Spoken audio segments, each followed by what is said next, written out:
Alors, bienvenue dans ce nouvel épisode des Wonderful Rencontres, qui sont donc des conversations sans filtre, sans coupure, normalement, et sans montage, où je t'invite à la découverte de personnes qui m'inspirent et que j'ai eu la chance de croiser dans ma vie. Alors, certaines sont proches, d'autres peu, voire pas du tout. En tout cas, aujourd'hui, pour ce nouvel épisode, j'ai la grande joie de retrouver Charlotte de Fayel.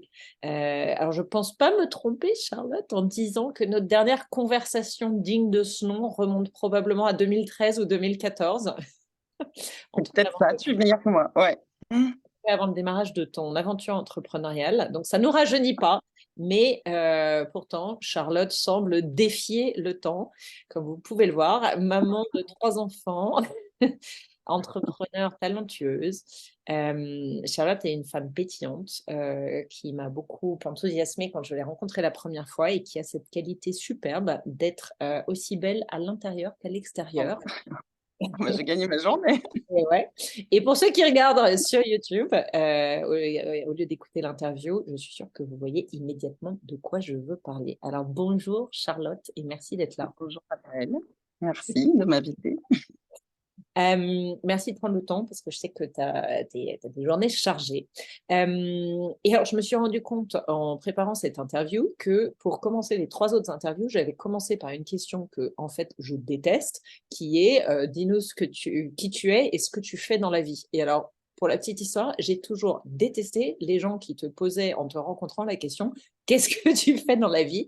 Et à un moment, je m'étais même dit quelqu'un qui me pose ça parmi les 3 premières questions quand il me rencontre, je pense que je vais arrêter de lui parler ou lui expliquer qu'il est possible de se déterminer autrement que par ce qu'on fait dans la vie.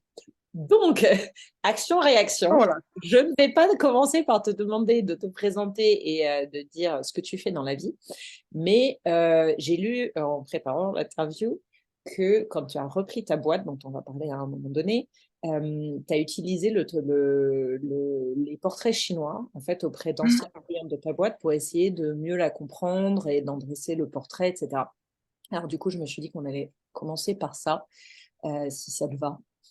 Oui, oui. J'ai préparé quelques questions. Alors, je me suis dit que j'allais le faire plutôt en mode voyage et les sens en éveil, puisque c'est quand même ce qui me caractérise un peu. Alors, du coup, si tu étais un pays ou une ville, tu serais quoi? Je serai l'Argentine. C'est un pays où je suis allée vivre pendant 2 ans après avoir fait un échange universitaire pendant 6 mois et c'est un pays où j'ai vécu, mes premiers moments de grande liberté, et c'est un pays qui m'a marquée, à vie. Ah non, un grand pays. Alors, si tu étais un objet que tu mets dans ta valise pour partir en Argentine ou ailleurs, ce serait quoi? Je prendrais qu'est-ce que je prendrais? Je prendrais un jeu de dés parce que ça permet de faire passer le temps quand, les bus sont en retard ou les trains aussi. D'ailleurs, quand on voyage, on part toujours avec nos dés parce qu'on peut faire des yames, on peut faire plein de jeux, sur n'importe quoi. Canon est très pratique parce que ça prend pas de place. Je note, Exactement. je note pour le mettre dans ma prochaine valise. Alors, si tu étais une saison, tu serais laquelle? Ce serait le printemps parce que c'est ma saison préférée, parce que c'est, la saison où tout recommence, où, les jours, se rallongent et j'adore ces moments-là. Mmh. Et puis, je vais t'en poser une dernière parce que c'est en rapport avec ton univers. Si tu étais une couleur, tu serais quoi? Parce que la couleur, c'est très important dans la vie en général, dans la mienne en particulier, et je pense dans la tienne aussi, comme ton Bah, j'adore les couleurs, ça c'est sûr. Il y en a beaucoup autour de moi, il y en a beaucoup chez moi, beaucoup, dans ce que je fais, mais je pense que ma couleur préférée, c'est le blanc. Parce que je trouve que c'est une couleur dont on ne se lasse jamais et c'est une couleur qui, voilà, qui va avec tout et qui est élégante. Ouais. Alors l'élégance, c'est un mot important et je pense qu'il te caractérise. En tout cas, c'est un des mots que j'utiliserais pour te caractériser.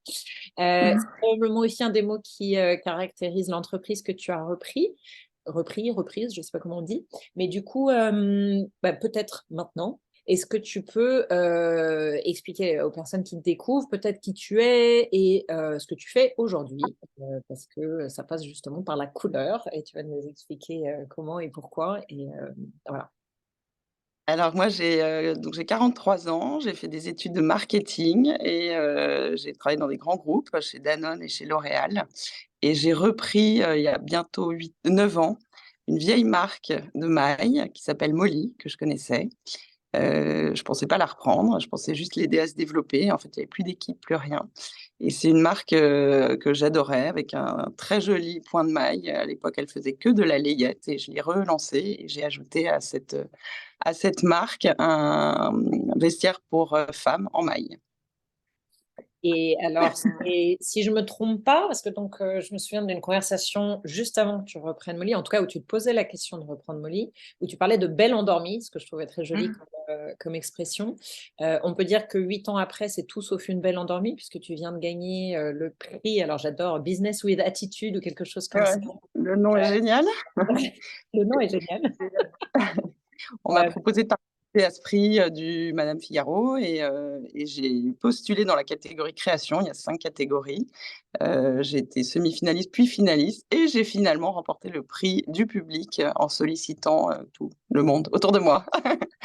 Et, euh, et voilà, effectivement, Molly, c'est une belle endormie parce que c'est une marque qui date de 1886, qui a eu en fait 3 chapitres. C'était des sous-vêtements, puis de la maille, donc en maille, puis de la layette pour bébé. Et moi, le troisième chapitre, c'est maintenant de faire investir en maille pour femmes. Et Le alors, trait commun, c'est qu'on n'est que dans la maille et dans l'expertise et la qualité. Et c'était une belle endormie, c'était une belle marque, parce que déjà une marque qui dure si longtemps, c'est que c'est une jolie marque. Et parce qu'elle avait, même si elle était très confidentielle et peu connue, elle avait des très jolis atouts voilà, dans son berceau, dans son paquet, un paquet de layette dans son paquet dans son paquet de naissance. dans son ADN. Ouais. Et alors, tu l'as relancé, donc effectivement, en lançant Investi à Femmes. Et comme on parlait de couleurs tout à l'heure, moi, je note qu'il y a quand même très souvent beaucoup de points colorés, de micro-imprimés. Enfin, moi, j'aime beaucoup ces couleurs qui sont très subtiles. Et moi, la couleur, ça a été très important. Alors, on s'est rencontrés à l'époque où moi, je bossais encore pour Tudo Bom, qui était une marque franco-brésilienne où notre propos, c'était la couleur. Et j'ai vraiment le souvenir à quel point notre idée, c'était d'amener de la couleur dans la vie et dans la ville, notamment dans la ville de Paris, qui était un peu terne, où les gens ont tendance à s'habiller en noir, voilà. Et je me souviens du nombre de personnes qui m'arrêtaient dans la rue dès que j'avais une paire de chaussures hyper colorées ou une robe hyper flash en hiver, en me disant où est-ce que vous l'avez trouvé, ou alors merci, ça me fait du bien, etc. Donc la couleur, c'est un vrai propos, je trouve. Pourquoi est-ce que c'est si important pour toi et comment est-ce que tu l'as amené chez Molly? Parce qu'effectivement, layette, qui dit layette dit plutôt couleur pastel, etc. Ouais. Donc j'aimerais bien faire un petit truc, une petite digression sur la Sur la couleur. couleur? Ouais. Bah, moi, la couleur, il y en a toujours eu autour de moi parce que j'ai grandi dans un appartement décoré par une mère qui est folle de couleurs. Et donc, j'ai grandi avec de la couleur, avec des assiettes colorées, des fleurs sur les tables, des tissus au mur. D'ailleurs, c'est la même chose maintenant chez moi. Donc, j'ai une mère qui bossait dans les relations publiques, qui avait monté un bureau de presse, qui avait des très jolies marques et des marques très colorées à une époque, pardon. Elle avait, je me souviens qu'elle avait Loewe comme marque. Et je la voyais partir le matin au bureau avec ses jupes en cuir turquoise et je trouvais que ça lui donnait un power. Je trouve que la couleur, ça te booste et voilà, ça pose un peu ton humeur. D'ailleurs, je crois que les couleurs sont associées aux humeurs. Euh, et chez Molly, quand j'ai repris la marque et donc j'ai fait ce fameux portrait chinois, j'ai demandé, donc c'était plutôt des femmes qui connaissaient la marque et qui étaient clientes ou pas d'ailleurs, mais bon, la layette, on va dire que c'est un temps de passage assez court sur une marque, surtout que c'est une marque qui est très connue pour vraiment la layette naissance. Et à l'origine, c'était une marque qui faisait des sous-vêtements. Ça, je l'ai découvert après en la reprenant. Et donc, quand j'ai interrogé les femmes qui la connaissaient en leur demandant, mais si Molly était une couleur, elles me disaient toutes, c'est du blanc ou du nude, donc un blanc rosé très, très doux. Et j'ai effectivement compris que c'était logique, vu qu'à l'origine, c'était du sous-vêtement qui ne se teignait pas, ça n'existait pas. On tricotait le fil de laine ou de soie dans sa couleur naturelle. Et puis le but, c'était que les sous-vêtements ne se voient pas. Et puis le bébé, jusqu'à peu, enfin, on va dire jusqu'aux années 80, la layette était encore très classique, des couleurs très pâles, très douces. La mode bébé est arrivée beaucoup plus tard. Et donc, quand j'ai récupéré cette marque et qu'on m'a dit, bah, la couleur, c'est le blanc, je me suis dit, bon, bah, comment je vais faire?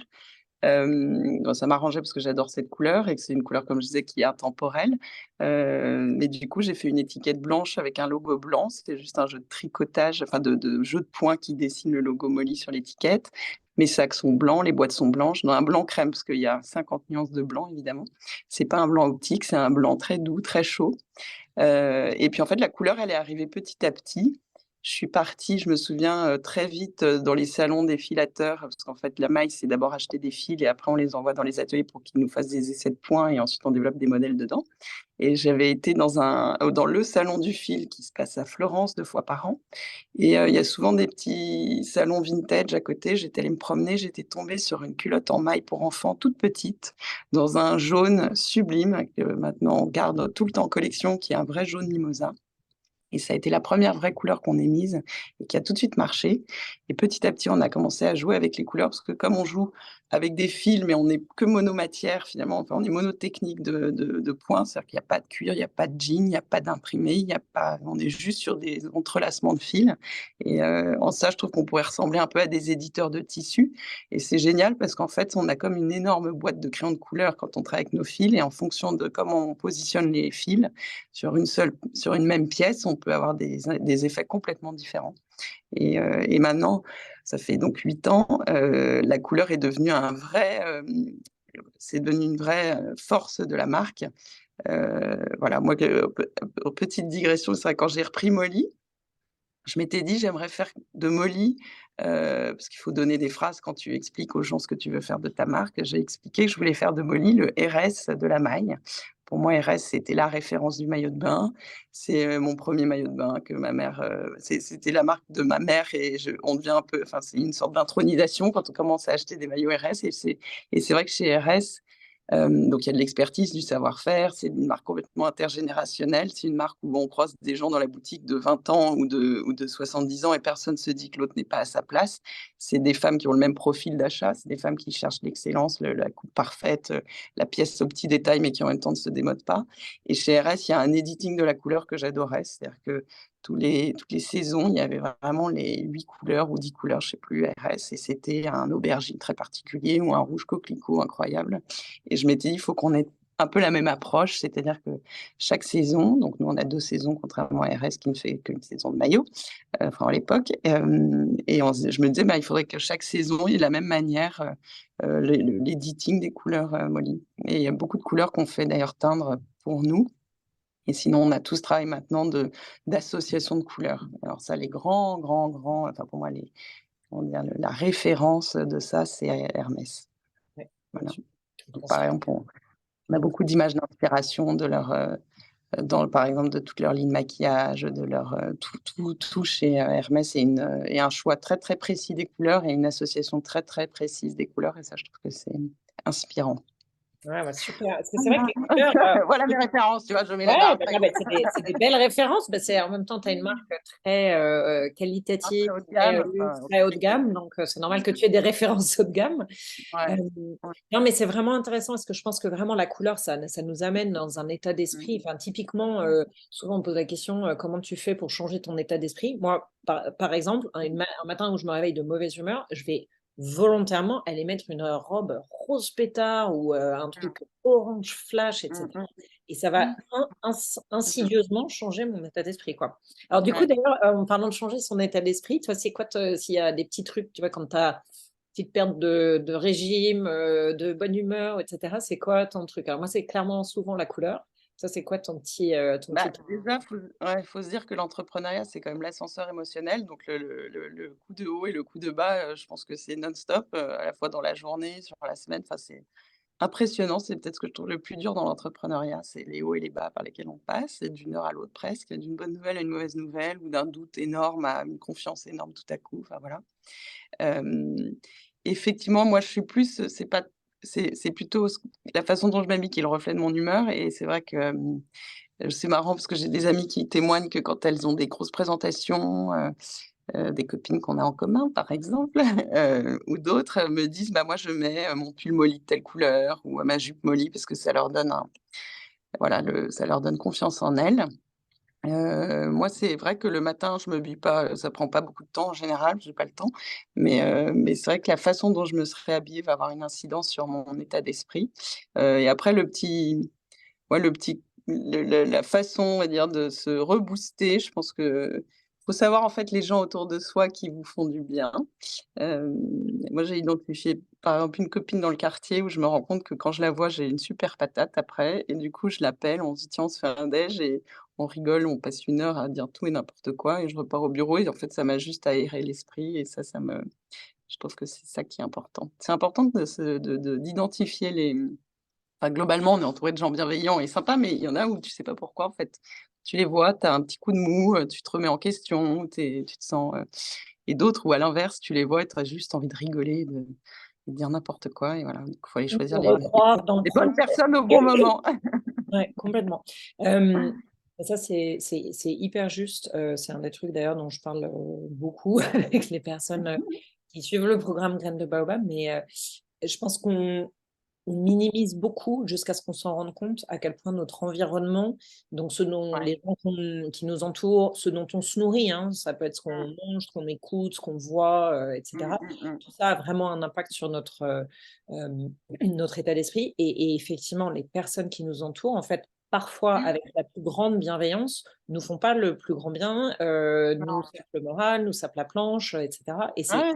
hyper Mmh. important, tu as raison, surtout en étant entrepreneur, de Mmh. savoir prendre ses distances par rapport aux personnes qui te mettent pas en confiance et font que du bien et être capable de, au contraire, s'entourer à fond Mmh. la caisse de celles qui te font du bien. Alors ça me fait rebondir sur, un sujet, que j'avais vraiment hyper envie d'aborder avec toi parce que, je me souviens de notre toute première conversation qui était dans un train, dans un TGV en rentrant Mmh. du sud-ouest de la France vers Paris.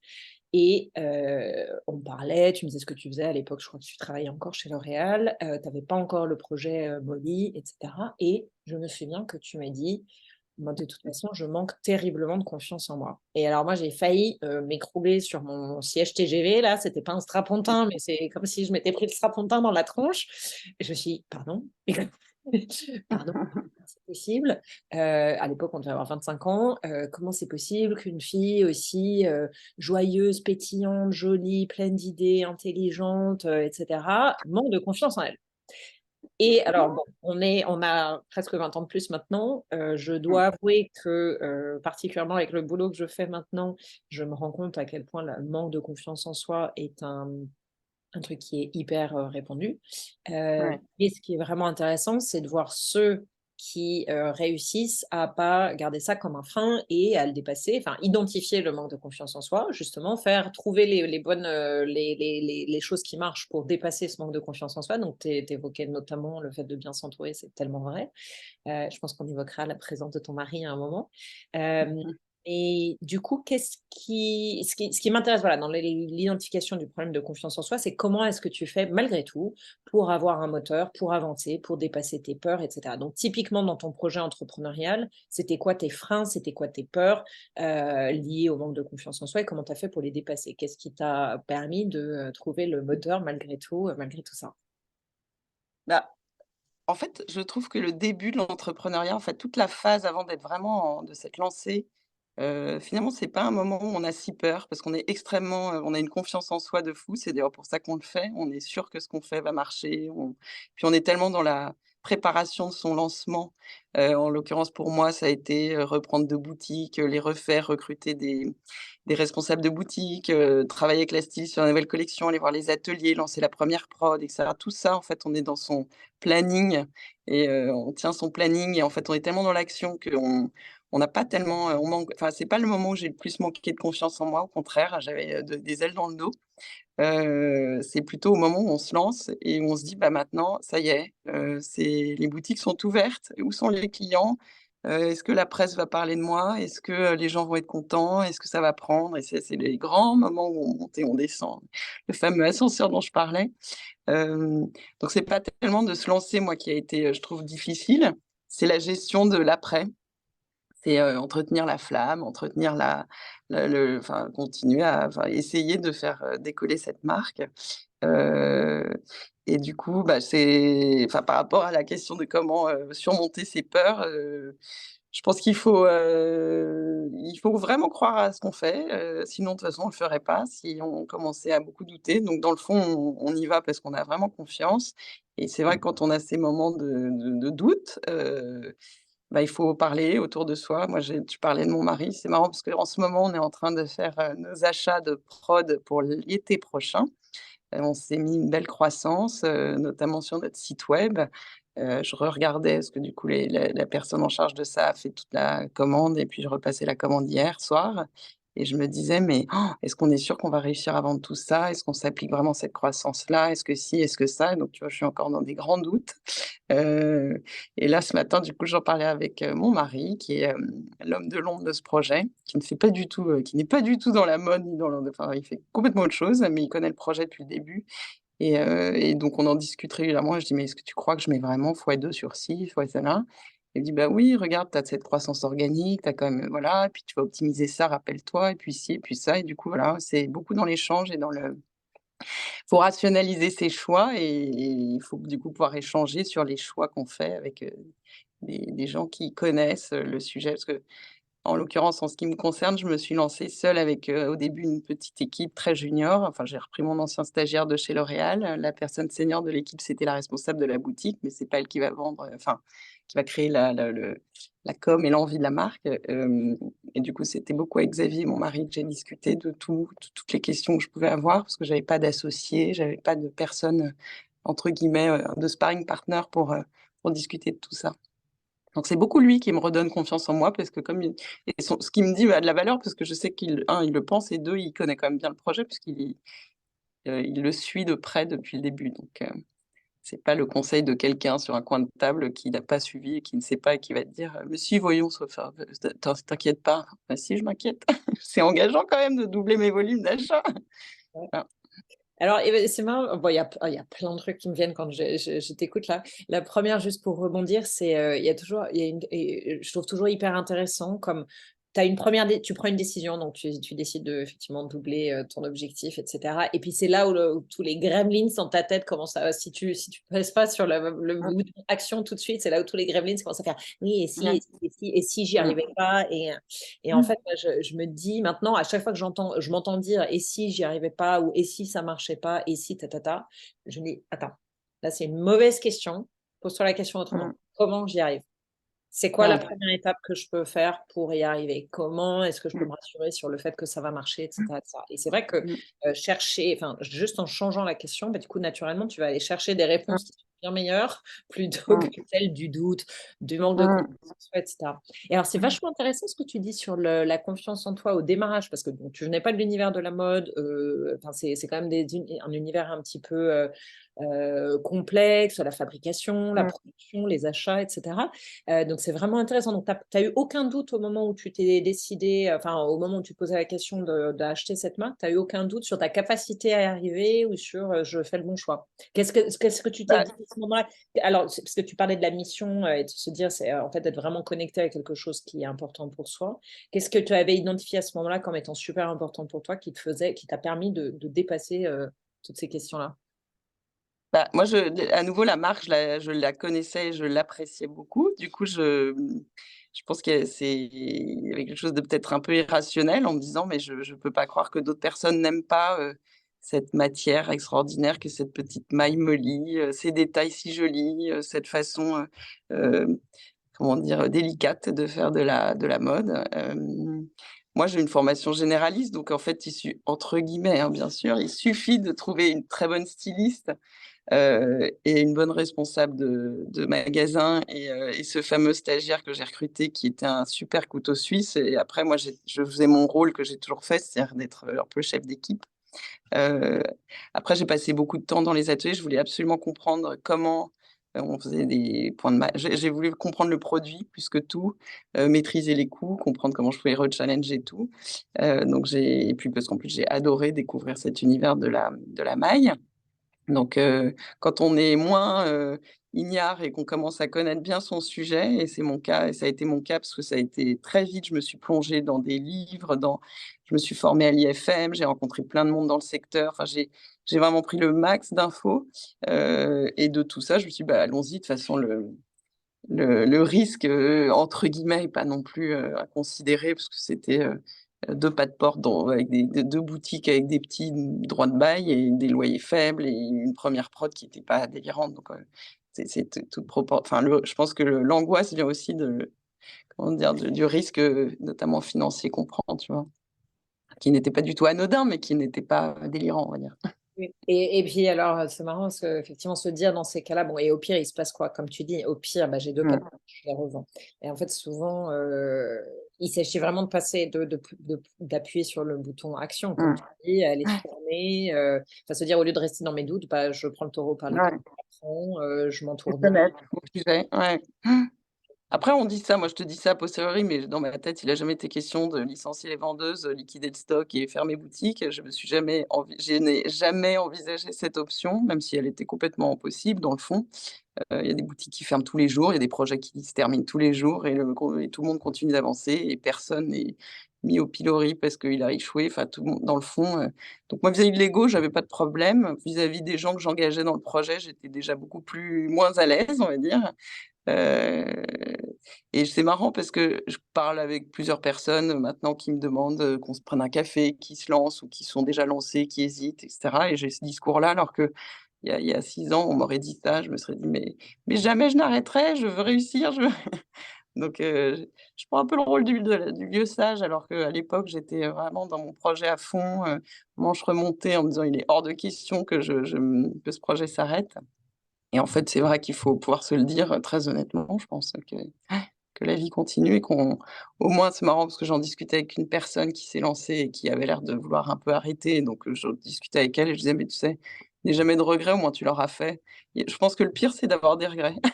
Vaut mieux avoir un échec et qui n'en sera jamais un parce qu'il se passe enfin, on apprend tellement de ces aventures-là que dans le fond, le pire, je pense que c'est celle qui se réveille à 50, 60 ans, qui se disent: «Mais j'ai jamais fait, je l'ai jamais fait, quel dommage». Et tu sais, je sais pas, tu as déjà entendu parler Ouais. de Bronnie Ware, qui est une infirmière australienne, qui accompagnait des personnes en fin de vie et qui a écrit un bouquin qui s'appelle «Les 5 regrets des, personnes en fin de Mmh. vie» et en fait, c'est édifiant parce que le regret Ouais. numéro 1, c'est ne pas, enfin, avoir vécu la vie que je pensais que les autres attendaient de moi plutôt que, la vie que je voulais pour moi. Donc en fait, Mmh. et puis effectivement, ne pas avoir passé assez de temps avec sa famille, ne pas, je sais plus ce qu'il y a d'autre, mais enfin, effectivement, ne pas avoir pris de risques, Mmh. typiquement. Et être paralysé par la peur de l'échec, enfin, c'est très latin, hein, j'ai Mmh. l'impression que une fois les Mmh mh. États-Unis, c'est tellement l'inverse, ils se disent: «Ah ouais, Ouais. attends, plus vite je me plante, plus vite j'apprends, mieux je réussirai à faire un projet qui marche». Bah oui, ouais. C'est Parce l'opposé de qu'à la nous. base l'opposé, parce que je pense qu'ils partent du principe que de toute façon, ils peuvent pas avoir la bonne copie du premier coup, donc c'est les C'est vrai, itérations qui feront qu'à la fin ça marchera et d'ailleurs je pense que c'est souvent le cas. Moi j'avais une obsession, je sais pas pourquoi je m'étais mis dans cette phrase dans la tête, j'étais: «On ne peut pas faire 2 fois bonne impression». En gros, voilà, tu te lances, ça doit être génial ou sinon tu passes ton chemin et je pense que j'étais peut-être trop exigeante, mais je sais pas. Je m'étais dit, mais après l'univers dans lequel j'opère, qui est le prêt-à-porter haut de gamme, il y a une concurrence délirante, un niveau d'exigence, de qualité de tout qui est important. Il y a une offre, pléthorique, donc on se dit: «Qu'est-ce que je vais faire de différent? Comment je fais pour pas être trop ci, trop ça?» enfin donc mais et je continue à penser qu'on n'a pas non plus, 1000 cartouches dans cet univers-là. C'est-à-dire que les gens se font vite une opinion et c'est difficile d'en changer. Ce qui est moins le cas, je pense, quand tu fais, des ERP, enfin, tu vois, quand on est sur des sujets, je sais pas, plus tech ou plus quand on est vraiment dans du produit, dans de l'émotionnel pur qu'est la mode, c'est plus compliqué, je trouve. alors du coup, comment tu as Ouais, déplacé parce que tout ce que tu dis, ça peut être très paralysant justement. J'ai pas de chance de faire une première bonne impression et cetera. ouais, ouais. Quand malgré ça, tu te dis, «Bon, ben j'y vais quand même, j'appuie sur le J'y bouton». vais quand même et je fais du mieux que je peux et j'essaie de progresser de collection en collection, ce qui est le cas, tu vois? Au début, c'était bien, mais pas non plus incroyable. Les premiers modèles, les premières photos, tout était pas foufou. Je te dis pas que c'est extraordinaire aujourd'hui, mais on a beaucoup, beaucoup progressé et voilà et en fait, on a une grande exigence dans sa tête, mais au fond, on est aussi, réaliste, quoi. Enfin, on fait avec ce qu'on peut et Trop bien. voilà. Et en parlant de avec ce qu'on peut, parce que je te vois souvent, remercier beaucoup l'équipe extraordinaire de femmes que tu as autour de toi. C'est un choix, d'être voilà, bon, évidemment, l'univers de la mode, il y a beaucoup de femmes, mais bon, pas que. C'est un choix d'être entourée que de femmes? Et si oui, pourquoi? C'était pas un choix. D'ailleurs, au début, je m'étais lancée avec ce fameux garçon, qui, était mon super bras droit, qui est resté, je sais plus, au moins 3 ans, je dirais. Non, non, c'était pas du tout un choix, mais effectivement, plus la marque avance, plus elle, donne envie plutôt à des femmes de nous rejoindre. Effectivement, on a une équipe, top de femmes, jeunes et moins jeunes et toutes passionnées avec un mindset que j'aime beaucoup, très entrepreneuses en fait. Je trouve qu'elles sont toutes, très entrepreneuses parce qu'on est une toute petite équipe et tout le monde passe son temps à faire un peu de tout enfin, chacune est vraiment sur son rôle, mais dès qu'il faut faire un pas de côté comme tu parles de voilà, pour faire autre chose, aider et cetera, elles le font. Je trouve qu'elles ont un esprit très entrepreneurial aussi. Alors, du coup, qu'est-ce que tu as appris, toi, au cours de cette expérience à date entrepreneuriale, justement en sortant de ta zone de confort? Qu'est-ce que tu as appris sur toi? Et c'est quoi le conseil que tu donnerais maintenant à quelqu'un, puisque tu dis qu'il y a de plus en plus de gens qui te sollicitent, quelqu'un qui a du mal à oser, parce que tu as utilisé le terme de oser tout à l'heure, et je trouve que c'est un terme très important. Enfin, moi, c'est vraiment l'audace, oser se faire confiance à la vie. Mmh. Qu'est-ce que tu as appris, qu'est-ce que tu as compris et comment tu aiderais les gens à dire vas-y, crois en toi, ose. Que te dire? Bah, j'ai appris, l'endurance, la ténacité. C'est, c'est pas du tout facile en vrai, c'est vraiment très, très, très, très, très dur, et je continue à trouver ça très dur, mais c'est en même temps très satisfaisant, donc c'est pour ça que je continue. C'est un bonheur de voir l'équipe, c'est un bonheur de voir ces modèles sortir, de les voir porter dans la rue, d'avoir les témoignages des clients, tout ça, c'est, tout ça qui est enthousiasmant, mais c'est difficile. Que conseiller à ceux qui veulent se lancer? Bah, que je pense qu'il faut bien s'entourer, il faut beaucoup parler, il faut partager tous ses doutes, il faut aussi être capable d'écouter aussi. Parfois, on vous dit des choses qu'on n'a pas envie d'entendre, mais il faut être, très, très, très ouvert à la critique parce que c'est extrêmement constructif. Je pense que c'est ce qu'il y a de plus important dans le fond. Il faut de la sincérité autour de soi et vraiment des inputs. Après, on fait le tri, mais il faut entendre, faut être capable d'entendre ce qui va et surtout ce qui ne va pas.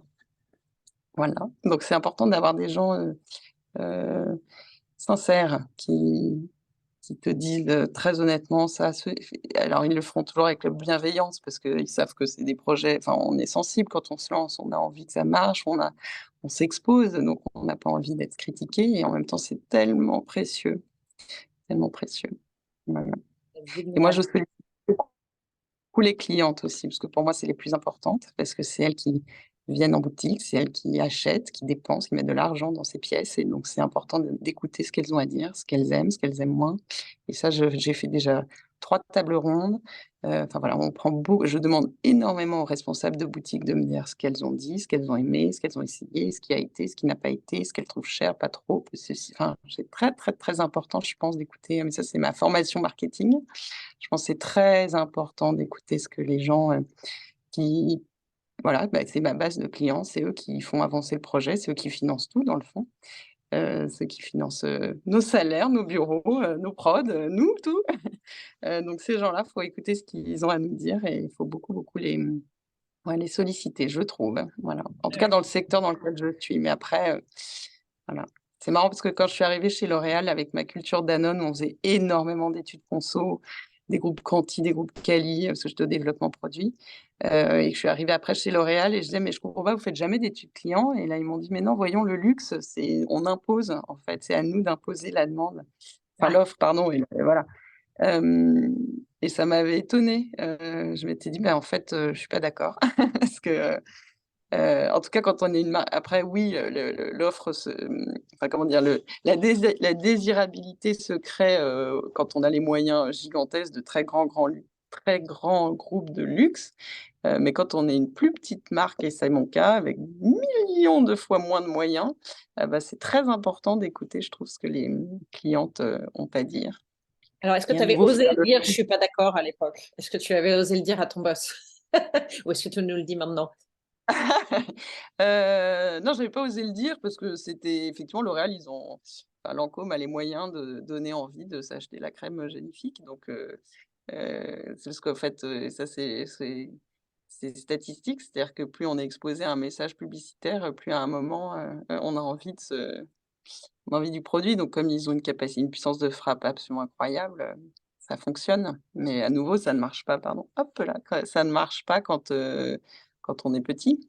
On peut pas, être partout présent, dans le top of mind comme on dit, visible de tous, voilà donc il faut manœuvrer au milieu de toute la concurrence et se dire: «Bon, bah, il y a quelques personnes qui ont l'air de bien aimer et pourquoi elles aiment bien et est-ce qu'il y en aurait d'autres qui pourraient aimer pour les mêmes raisons?» Et c'est ça qui donne un peu la direction. L'écoute. Voilà. Et alors, par curiosité, quand tu étais petite, tu avais un truc en particulier où tu disais: «Ah, j'ai hyper envie de faire ça» ou un rêve, est-ce que ça a un rapport de près ou de loin avec ce que tu fais maintenant ou pas? Petite, je non, j'ai pas de souvenir d'avoir un rêve en particulier. Par contre, plus grande, j'ai le souvenir d'avoir envie d'avoir ma boîte, mais je pense que ça avait infusé, l'air de rien, en voyant ma mère, qui était, qui avait créé sa boîte avec, une associée et cette façon de vivre, elle bossait beaucoup, beaucoup, mais elle avait l'air très libre de son temps, des gens avec qui elle travaillait, des gens qu'elle rencontrait.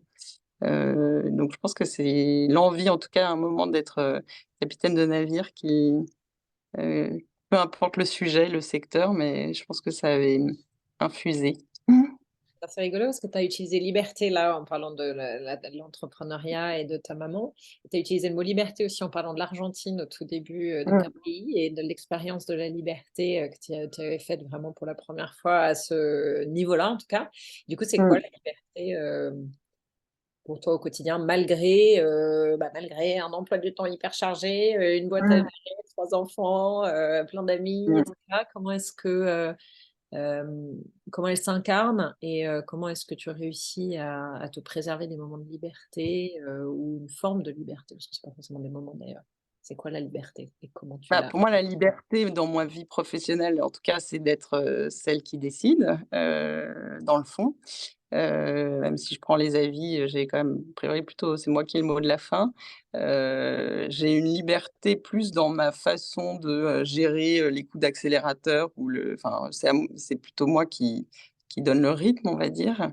Bah, il m'est beaucoup imposé par l'industrie, mais tout de même et non, après, c'est honnêtement, la liberté, c'est compliqué, avec les vies, qu'on a. J'ai pas beaucoup de temps pour moi, mais j'ai cette petite liberté, là, tu vois? On est au mois de juillet et j'ai cette petite liberté de partir la semaine prochaine, une semaine, de repartir quasiment un mois au mois d'août. J'ai cette petite liberté d'agenda, même si, il faut arriver à travailler, dans un temps plus comprimé. Mais, oui, la liberté, c'est que j'ai personne à qui je dois rendre des comptes, sauf à moi-même et voilà. les libertés, la liberté de rendre des comptes à personne. J'aime bien ça, ça me parle tout à fait, je suis Parce guétisseuse. que je suis en autofinancement, en fonds propres, tu vois? J'ai pas d'actionnaire, c'est ça aussi la liberté. D'ailleurs, j'ai du mal à me poser la question de est-ce que je fais venir quelqu'un? Est-ce que j'essaye d'accélérer? Est-ce que je suis dans toutes ces réflexions.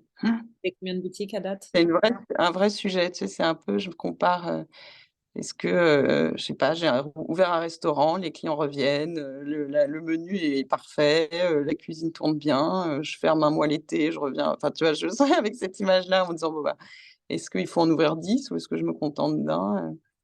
Compliqué, je sais pas. Mais je sais pas, je trouve que ce qui est toujours intéressant quand tu es dans le doute ou que tu as des questions par rapport à ça, c'est de Mmh, revenir à, finalement le meilleur filtre finalement, je trouve que c'est toujours: «C'est quoi ma mission de vie?» Enfin, c'est quoi le truc vraiment qui mmh, m'anime?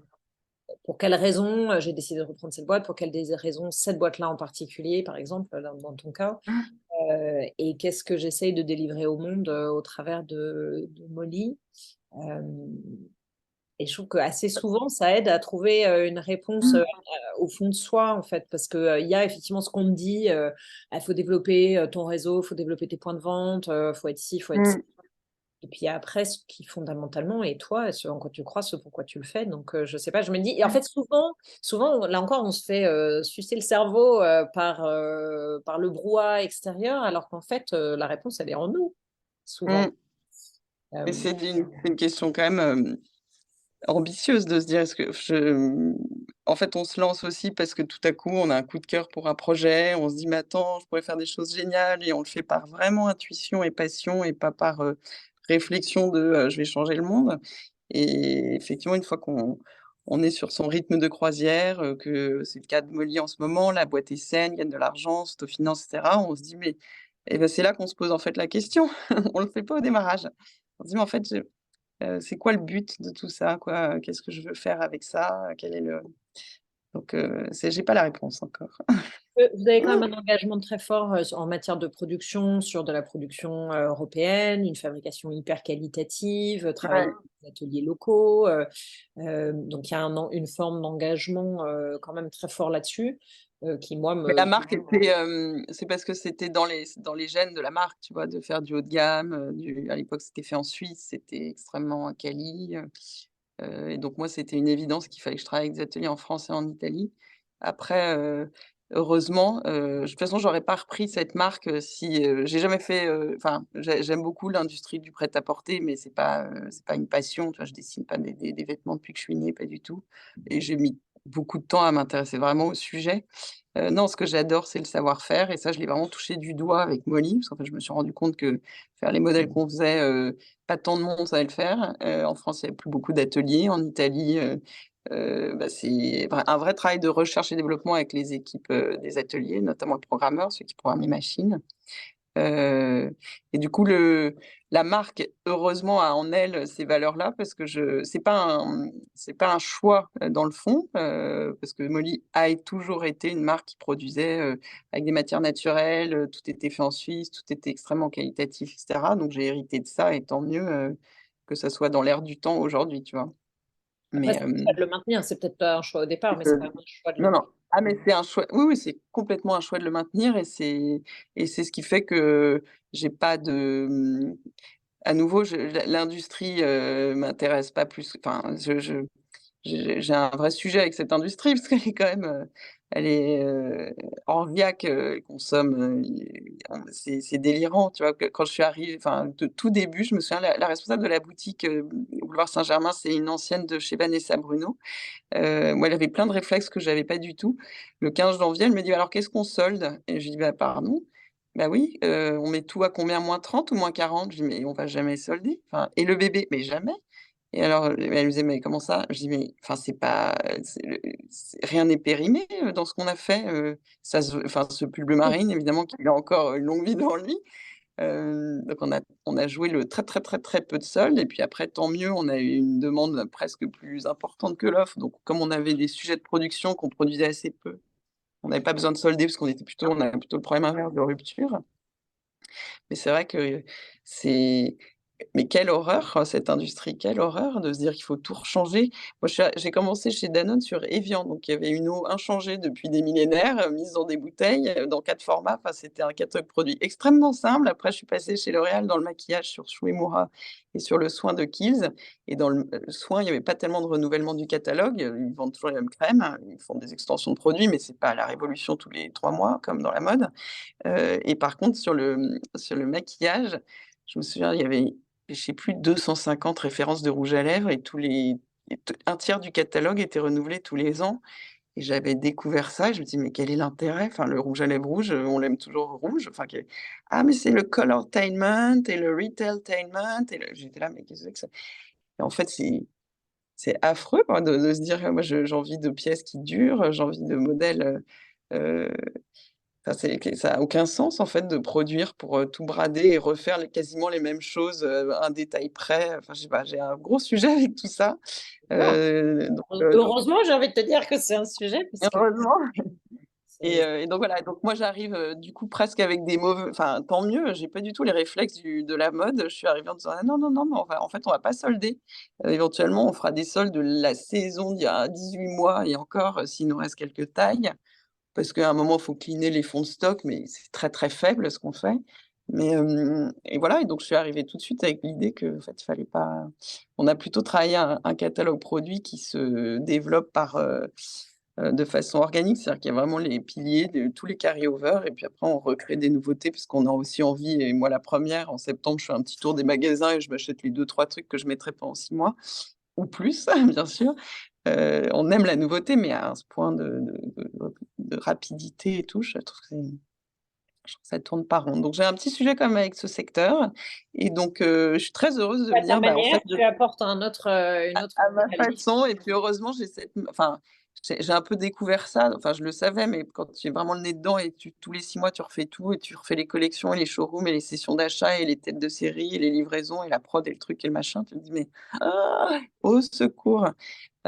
Pour autant, je suis quand même obligée de le faire parce que c'est pour ça que d'ailleurs, on fait du wholesale, mais j'ai toujours, mis un énorme frein sur, le wholesale parce que pour moi, c'est en fait le wholesale, donc c'est les revendeurs qui sont tous ces acheteurs qui viennent tous les 6 mois pour acheter les collections qui sont les plus gros demandeurs de nouveautés parce qu'eux, en fait, ils ont commandé un tout petit peu, ils ont tout vendu et puis ils doivent recommander et ils ont une base de clientèle qui est vraiment leur clientèle captive, pour les je pense notamment aux boutiques, aux multimarques et ça, en Europe ou ailleurs, bah, ils ont besoin, leur clientèle, elle est, ça c'était peut-être plus avant l'ère, maintenant où tout de même le petit revendeur se digitalise et peut vendre plus largement. Mais c'est vrai qu'ils ont besoin de renouveau parce qu'ils ont une base de clients, c'est beaucoup plus restreinte en fait.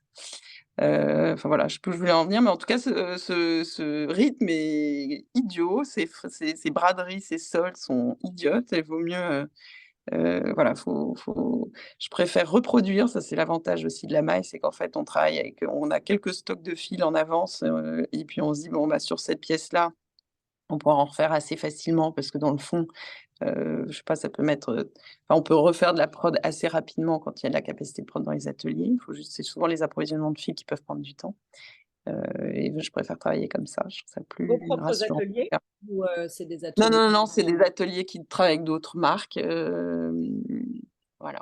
Et vous avez combien de boutiques à date, juste pour info, et tu as combien Alors de on en a personnes dans l'équipe? 3 Parce qu'on commence à 4 et 2, enfin 2 boutiques et 4 personnes dont un stagiaire, et donc du coup, et maintenant. alors on a, 3 boutiques en propre à Paris. On a un corner au Bon Marché qui, comme une boutique qui est notre première boutique d'ailleurs en chiffre d'affaires. C'est notre staff, ils achètent le stock, mais c'est notre staff. On vend en ligne et on vend en wholesale dans un peu plus de 60 boutiques, en Asie, en Corée, au Japon et un peu et aux États-Unis, c'est les principaux marchés et un peu Europe du Nord. Enfin, j'ai vu que tu avais Voilà et en ouvert en fait, le Australie chiffre récemment. aujourd'hui, il serait J'ai vu parti que tu avais comment? ouvert en Australie récemment, donc mon mec est australien. J'étais là, Ah! Australie, Ouais. Bali. Alors j'avais du mal à réconcilier les deux. Alors peut-être à Melbourne où il fait froid, peut-être un peu. Ouais. Mais, Non, non, c'est on a un revendeur en Australie et oui, non, en fait, on fait quand même de la maille très plutôt fine, donc je sais plus, j'avais regardé la première commande et c'était plutôt ce qu'il y avait de plus casual qu'elle avait choisi d'ailleurs dans la collection. Ouais, alors pour ceux qui Ouais. connaissent pas Molly, pardon, je tiens à le dire, allez voir de toute urgence sur internet. Je vous préviens, c'est pas les prix de Zara. En revanche, c'est une qualité qui n'a rien à voir. C'est d'une Ouais. qualité incroyable. Pour la petite histoire, donc quand Charlotte m'a dit qu'elle hésitait à reprendre Molly, je disais oh mais dingue, parce que ma mère avait la fameuse layette Molly qu'elle nous a mis Mmh. quand on est né et qui maintenant est passée chez nos enfants. Donc elle est restée Ouais. 3 générations et tout à fait en état de passer à la 4e. Mmh. Euh, c'est pas un mythe. C'est con. C'est pas un mythe. Et Non, tu non, vois, les prix sont ce qu'ils sont, mais ils sont faits on fait pas du tout des marges, abusives, loin de là. Hem, c'est que la pure laine vierge qu'on achète, elle coûte cher parce que, voilà, les ateliers avec lesquels on travaille, tout coûte un peu cher, tout coûte cher. On fait c'est les normal. choses Ça me bien choque et ça pas a du un tout. prix, mais Ça me choque pas du tout. Ça me choque beaucoup de voir une robe à plusieurs centaines d'euros chez Sandro fabriquée en milliers d'exemplaires. Ça me choque pas du tout de voir une jupe à plusieurs centaines d'euros chez vous, fabriquée dans la manière et la qualité avec laquelle elle est fabriquée. mmh. Et alors, alors attends, je sais plus ce que je voulais dire, parce que bon, bref, c'est pas grave, j'ai perdu le fil de ce que je voulais dire. Hem, et parce que je sais que tu dois partir, donc je ne vais pas te retenir trop longtemps. Non, non, non. Terminer peut-être sur un petit truc. Moi, j'ai ah oui, si, non, pardon, je voulais te féliciter pour ton engagement sur pas de solde, etc. Parce qu'en ça, moi, je trouve ça hyper audacieux. Enfin, tu vois, c'est vraiment notre manière. Enfin, on a tous notre manière d'imprimer, une autre manière de faire, d'être, de Mmh. penser. Et on a Mmh. tous le choix de décider ou pas de le faire. Mais toi, à ta Mmh. manière, tu as décidé, tu as pris un parti pris très fort. Donc bravo pour ça, parce qu'il y en a On en fait un petit peu, mais c'est vraiment des fins de stock, tu vois? C'est énormément. pas C'est super. ouais. Et alors pour terminer, alors moi j'ai la baseline de Wonderful, c'est oser l'extra dans l'ordinaire, parce que je trouve qu'une vie extraordinaire, elle est très souvent aussi extra que ordinaire. Donc il ne faut pas du tout envoyer Mmh. voler l'ordinaire. Du coup, c'est quoi ta manière à toi d'oser l'extra dans l'ordinaire? si on est... Ou comment est-ce que tu rends ton ordinaire extra? Voilà. Je sais pas, ça Oh peut être là de là. dîner avec des copains toutes les semaines où tu manges de la burrata, hein, j'en sais rien. Bah, mon La ordinaire, fille au fond de sa savane il est au... complètement. Hein. Dit la fille au fond de sa savane totalement en manque de vie. L'extra dans l'ordinateur. Non, mais j'ai une vie, bien remplie, pleine de rencontres. Tu en parlais, c'est peut-être ce que j'aime le plus dans ce projet entrepreneurial. C'est bah, j'aime évidemment le projet en tant que tel, l'équipe, qui s'est constituée et voir cette progression de tout, des commandes, du chiffre, ces femmes qui portent Molly, qui sont heureuses, tout ça me met en joie. Mais ça fait maintenant quelques années et en fait, ce que j'aime beaucoup et c'est ce que je fais de plus en plus en ce moment, c'est je prends du temps justement pour rencontrer des gens et ou alors on me sollicite et je réponds «oui», ce que je ne faisais pas beaucoup avant, parce que je me mettais plein de blocages, je me disais: «J'ai pas le temps, j'ai pas le temps, j'ai pas le temps». Et c'est les rencontres que je trouve, extraordinaires, voilà. C'est de plein de gens, de d'un c'est ça que je trouve, très enrichissant. Parce que sinon ma vie de tous les jours, elle est, chronométrée, bien remplie, je suis très gâtée. J'habite à 2 pas de mon bureau, ma mère habite en face de chez moi, je suis très aidée, très entourée donc tout ça fait que je peux faire, plein de choses. Enfin je peux arriver à faire tout ce que j'ai à faire, heu, mais les petites surprises, c'est les rencontres et ça c'est du coup je me laisse tout le temps, la possibilité d'un petit déj, un déj, un café, un dîner que voilà pour, rencontrer des gens. Je trouve C'est que c'est ça hyper qui drôle fait, que tu dises ça parce que j'ai envoyé littéralement 3 minutes avant qu'on commence cette conversation ma newsletter de la semaine sur la rencontre, justement, et l'art de mmh, rencontrer. Je disais, n'oubliez pas que les vacances, le temps ralenti, c'est aussi le meilleur moyen de prendre le temps de se rappeler à quel point mmh, la rencontre, c'est quelque mmh, chose de dingue.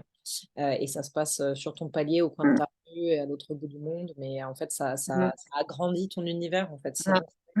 Ça agrandit ton esprit, ça agrandit ton univers. Tout d'un coup, l'espace devient plus grand, mmh.